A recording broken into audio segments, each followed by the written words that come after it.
जय हिंद साथियों।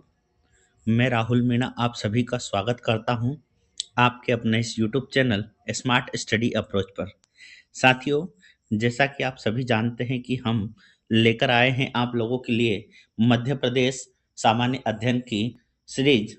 और इस सीरीज में हम आप लोगों को पढ़ा रहे हैं संपूर्ण मध्य प्रदेश का सामान्य अध्ययन, वो भी बिल्कुल मुफ्त में। तो साथियों, आइए हम शुरू करते हैं। और इससे पहले हम अभी तक मध्य प्रदेश के सामान्य अध्ययन की कुल 15 क्लासें पढ़ चुके हैं। और आज की यह हमारी क्लास नंबर कौन सी है? तो याद रखिएगा, क्लास नंबर 16 है। और मध्य प्रदेश का भौतिक विभाजन का हम आज पढ़ रहे हैं पार्ट नंबर 2। कौन सा पार्ट पढ़ रहे हैं? पार्ट नंबर 2 पढ़ रहे हैं। ठीक है साथियों, चलिए तो आगे बढ़ते हैं और हम देखते हैं कि अगर आप लोग MPPSC prelims, assistant professor, food safety officer, MPSI, MP police, MP आबकारी, जेल प्रहरी, फॉरेस्ट गार्ड, एमपी पटवारी और व्यापम की सभी एक दिवसीय परीक्षाओं की तैयारी कर रहे हैं, जिसमें कि मध्य प्रदेश का सामान्य अध्ययन पूछा जाता है, तो आज ही जुड़े हम लोगों से, हमारे इस YouTube चैनल से। और इसके माध्यम से हम आप लोगों को पढ़ा रहे हैं बिल्कुल फ्री में मध्य प्रदेश का सामान्य अध्ययन। तो अगर आपने अभी तक हमारे इस YouTube चैनल को ज्वाइन नहीं किया है तो अभी हमारे इस YouTube चैनल को ज्वाइन करें और अधिक से अधिक अपने दोस्तों तक इसे शेयर करें, ताकि हर उस जरूरतमंद व्यक्ति तक हमारी ये क्लासेस पहुंचे जो पैसे खर्च करके यह कोर्स परचेस नहीं कर सकता है। तो उन्हीं विद्यार्थियों को ध्यान में रखकर हम लेकर आए हैं सफलता बैच, जो कि आप लोगों को YouTube पर बिल्कुल फ्री पढ़ाई जा रही है। ठीक है साथियों, आज का हमारा मोटिवेशनल कोट्स है कि किताबें इसलिए पढ़ो ताकि तुम लोगों से बहस नहीं तर्क कर सको। ठीक है साथियों, तो हमें किताबों का ज्यादा से ज्यादा उपयोग करना है, किताबों को हमें हमारा मित्र बनाना है। तो इसी चीज को डेडिकेट करते हुए आज का हमारा ये मोटिवेशनल कोट्स है। ठीक है, चलिए अभी तक हम लोगों ने कौन कौन से टॉपिक पढ़ लिए हैं तो देखिएगा, हमने अभी तक हमारे मध्य प्रदेश का गठन, इसके बाद मध्य प्रदेश का सामान्य परिचय, मध्य प्रदेश के पर्वत, मध्य प्रदेश की मिट्टियां, मध्य प्रदेश की जलवायु, मध्य प्रदेश की ऋतुएं, ये वाले सॉरी चैप्टर हमारे कंप्लीट हो गए हैं। और अभी जो हमारा चैप्टर चल रहा है वह है भौतिक विभाजन। भौतिक विभाजन, ठीक है। और भौतिक विभाजन की यह हमारी क्लास नंबर 2 रहेगी। ठीक है, तो अब हम ज्यादा समय ना लेते हुए सीधे हमारी क्लास पर चलते हैं। और कल के लेक्चर में हमने क्या देखा? तो हमारा पहला जो लेक्चर था उसमें हमने देखा कि 1 नवंबर 2000 से पहले हमारा मध्य प्रदेश कितने भौतिक भागों में बटा हुआ था? 9 भौतिक भागों में बटा हुआ था, जिसमें से 2 भौतिक भाग महानदी बेसिन और दूसरा है दंडकारण्य। कौन सा? दंडकारण्य। ये दोनों के दोनों हिस्से कहां पर स्थित है? तो छत्तीसगढ़ में स्थित है, जो कि विभाजन के पश्चात छत्तीसगढ़ में चले गए थे। यानी कि अब हमारे मध्य प्रदेश में कितने भौतिक विभाग हैं? तो 7 भौतिक प्रदेशों में हमारा मध्य प्रदेश बटा हुआ है। फिर हमने देखा कि यह दक्कन के पठार का हिस्सा हमारा संपूर्ण मध्य प्रदेश है और इसका उत्तरी भाग जो कि मध्य प्रदेश के रूप में जाना जाता है। फिर हमने देखा प्राकृतिक संरचना के आधार पर इसको हमने कितने भागों में बांटा था? तो इसे हमने 3 भागों में बांटा था। ठीक है, फिर हमने देखा कि मध्य प्रदेश का भौतिक विभाजन में हमने इसे 3 भागों में कौन कौन से? तो मध्य उच्च प्रदेश, सतपुड़ा मैकाल श्रेणी और पूर्वी पठार या बघेलखंड के पठार के रूप में इसे हमने विभाजित किया था। और उसी में हमने देखा था कि हमारा जो मध्य उच्च प्रदेश है वह मध्य भारत का पठार, बुंदेलखंड का पठार, मालवा का पठार, रीवा पन्ना का पठार और नर्मदा घाटी, इन 5 भागों में हमने मध्य उच्च प्रदेश को विभाजित किया था। वहीं पर हमने जो हमारा सतपुड़ा श्रेणी है, इस सतपुड़ा श्रेणी को भी हमने कितने भागों में बांटा है? तो 3 भागों में। पश्चिम में कौन सा? राजपीपला, मध्य में महादेव और पूर्व में हमने मैकाल श्रेणी के रूप में इसे विभाजित किया है। ठीक है साथियों, चलिए तो इतना आप लोगों को आशा करता हूं समझ में आया होगा।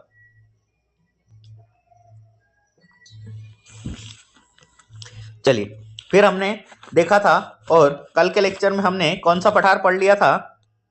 तो हमने हमारा मध्य भारत का पठार हमने कल के लेक्चर में पढ़ लिया था, यानी कि ये वाला जो पार्ट है हमने इसे कंप्लीट कर लिया था।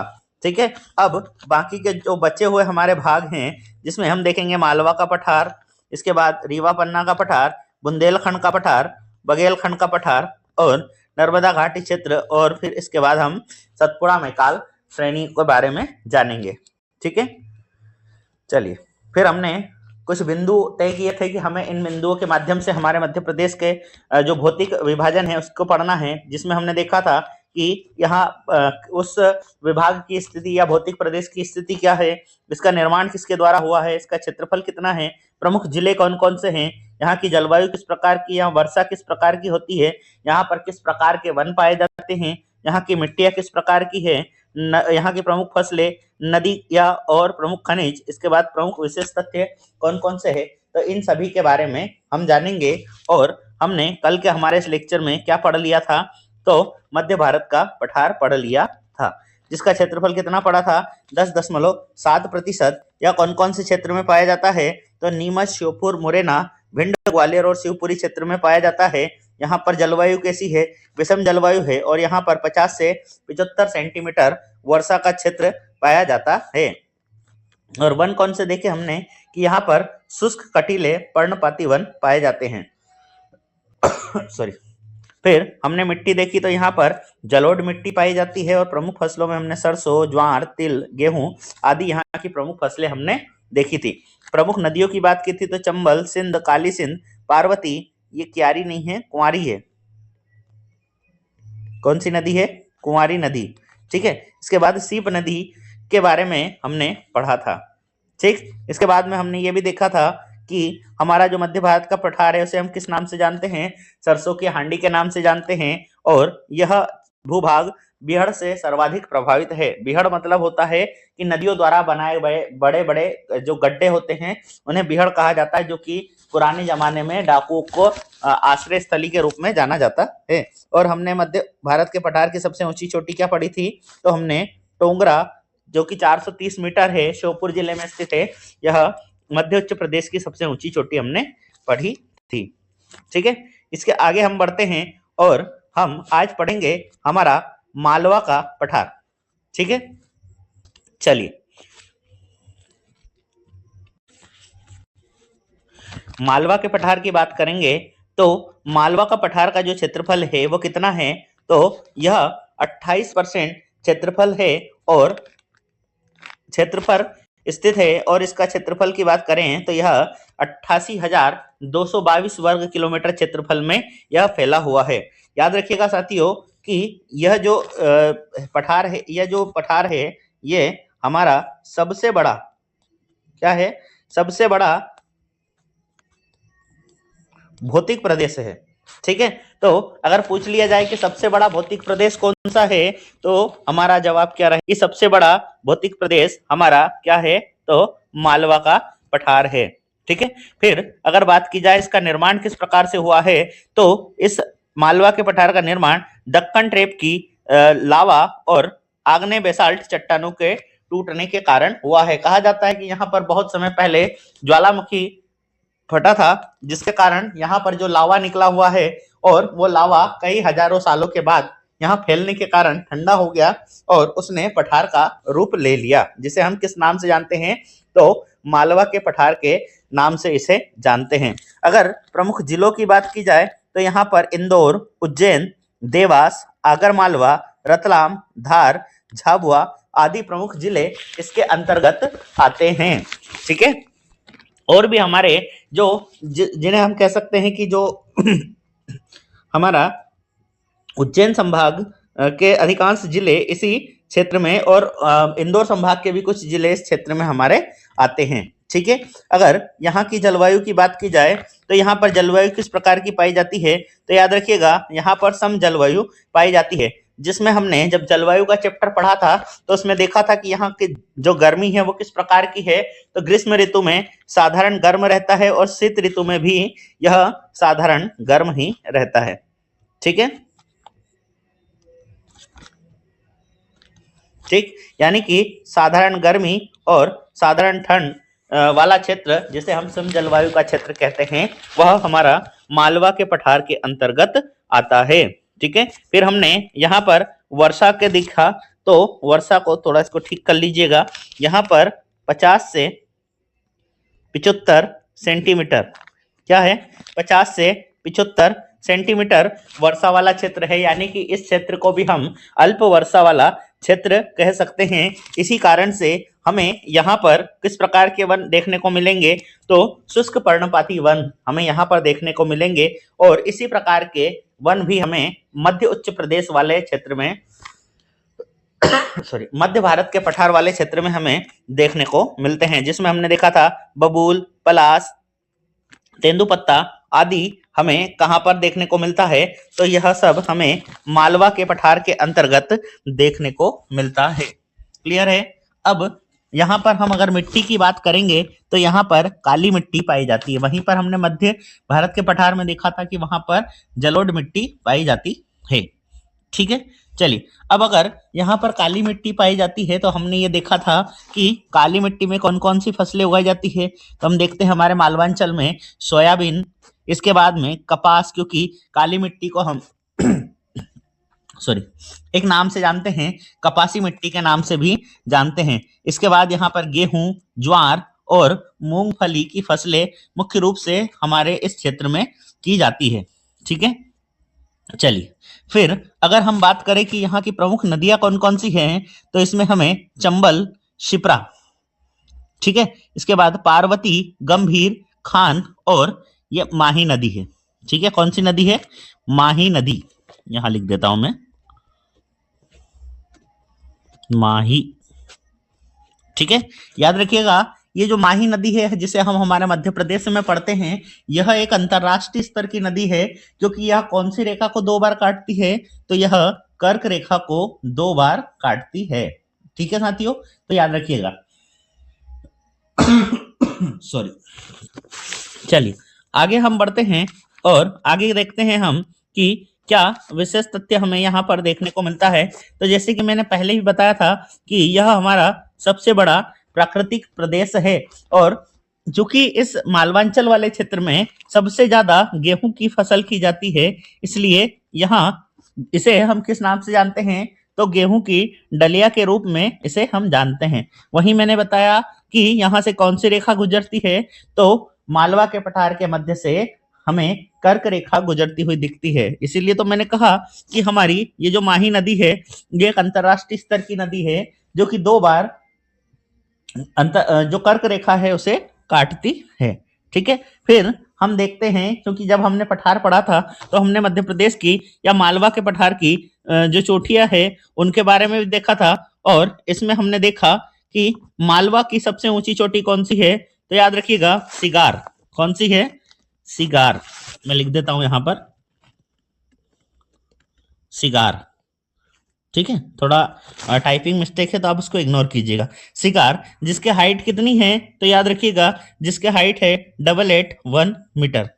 ठीक है, चलिए इसके बाद हमने अगली जो चोटी है यहाँ की वो जाना पाव की पहाड़ी है, जो कि 854 मीटर ऊंची है, और याद रखिएगा ये वही जाना पाव की पहाड़ी है जहां पर भगवान परशुराम का जन्म स्थल माना जाता है। ठीक है, और अभी अक्षय तृतीया के दिन ही भगवान परशुराम का जन्म उत्सव मनाया गया था। ठीक है, तो ये भी आप लोगों को याद रखना है। फिर हम देखते हैं कि यहीं पर हमें धजारी, जो कि 810 मीटर ऊंचाई पर स्थित है, ये तीनों की तीनों चोटियां हमें कहां पर देखने को मिलेगी, तो ये तीनों की तीनों चोटियां हमें जो हमारा इंदौर जिला है उस इंदौर जिले के अंतर्गत हमें देखने को मिलेगी। वहीं पर हम देखते हैं कि चीनी यात्री फाहयान, क्या नाम था इसका, फाहयान।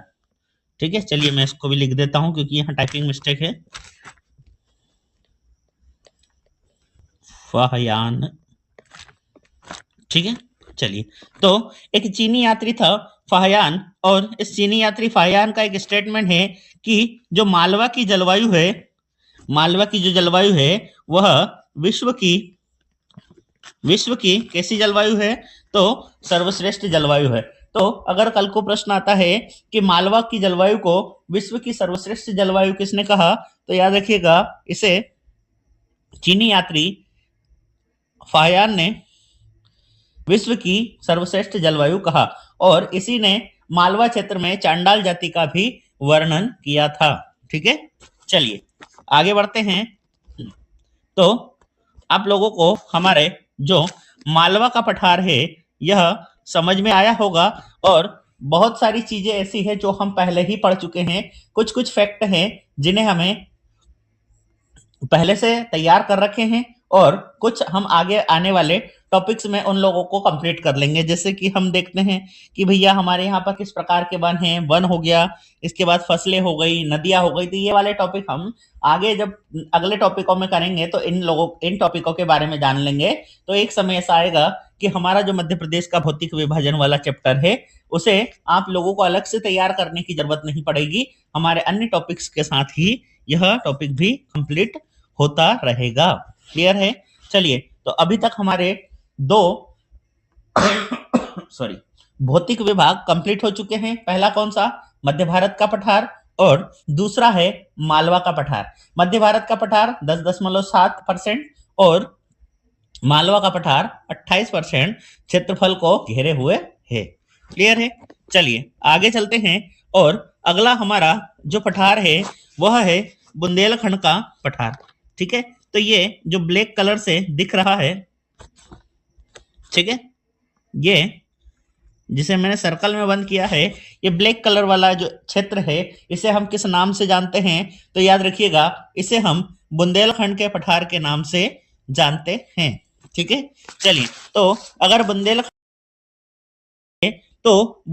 के जो पठार का निर्माण है वह नीस चट्टानों के अपर्दन के कारण हुआ है, यानी कि चट्टानों के टूटने के कारण इन भूभागों का निर्माण हुआ है। ठीक है, वहीं पर अगर बात की जाए कि इसका क्षेत्रफल कितना है, तो इसका क्षेत्रफल है 23,737 वर्ग किलोमीटर, जो कि 7.7% भूभाग को घेरे हुए है। ठीक है, और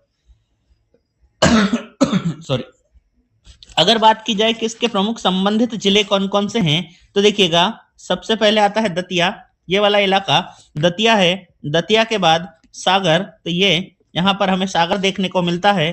फिर सागर के बाद आता है टीकमगढ़, तो ये वाला जो हिस्सा है वो टीकमगढ़। टीकमगढ़ के बाद में हमें निवाड़ी, निवाड़ी के बाद छतरपुर और ये शिवपुरी अशोकनगर वाला कुछ इलाका भी हमें यहाँ पर देखने को मिलता है। ठीक है,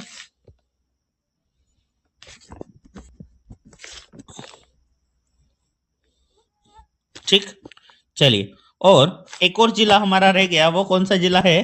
तो पन्ना जिला है, यानी कि बुंदेलखंड का पठार इन जिलों के अंतर्गत आता है। इसीलिए हम देखते हैं कि इस क्षेत्र में बुंदेली बोली अधिकांश क्षेत्रों में बोली जाती है।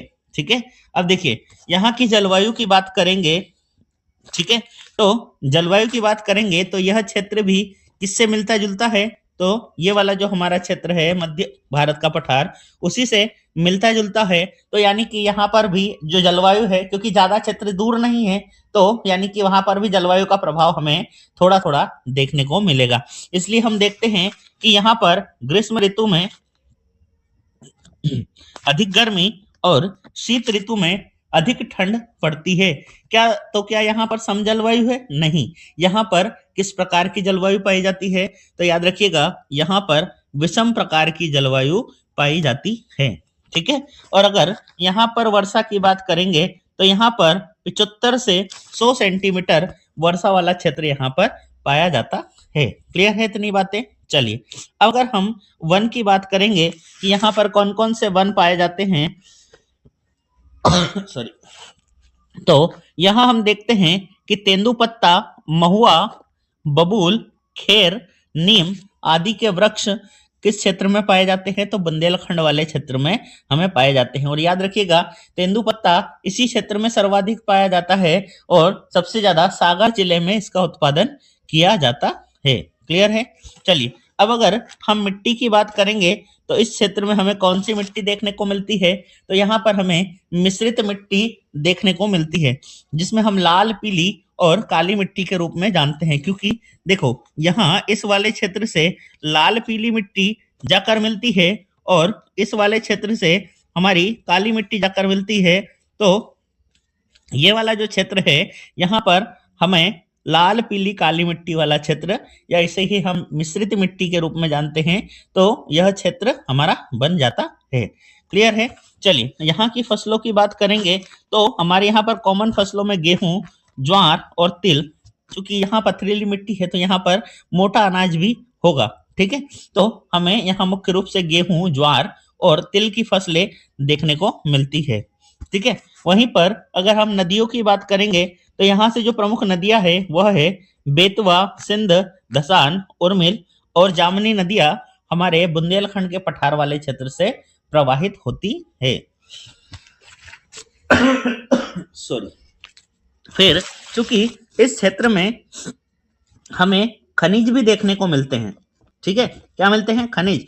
तो हमारे यहाँ के प्रमुख खनिज कौन कौन से हैं? तो हीरा, याद रखिएगा, हीरे के उत्पादन में जो प्रथम स्थान पर आता है हमारा मध्य प्रदेश है। और हम ये भी कह सकते हैं कि लगभग 99% जो हीरे का उत्पादन है वह हमारे मध्य प्रदेश के पन्ना जिले में उत्पादित किया जाता है। वहीं पर हमें चूना पत्थर भी इसी बुंदेलखंड के पठार वाले क्षेत्र से देखने को मिलता है। क्लियर है साथियों? चलिए, तो इतनी बातें समझ में आ रही होगी आप लोगों को, तो आगे बढ़ते हैं और कुछ विशेष तथ्य भी हम यहाँ पर देख लेते हैं। ठीक है, तो अगर हम बात करें तो बुंदेलखंड वाले क्षेत्र की जो सबसे ऊंची चोटी है वह कौन सी है? तो सिद्ध बाबा है और यह 1172 मीटर ऊंचाई की स्थित है। सॉरी, स्थित है। और अगर यह देखी जाए कि किस जिले में है तो याद रखिएगा यह दतिया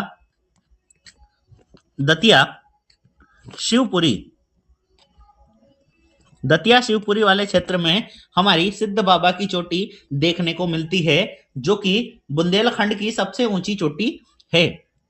याद रखिएगा, बुंदेलखंड में भांडेर वाले हिस्से की सबसे ऊंची चोटी है, यह विंध्याचल की सबसे ऊंची चोटी नहीं है।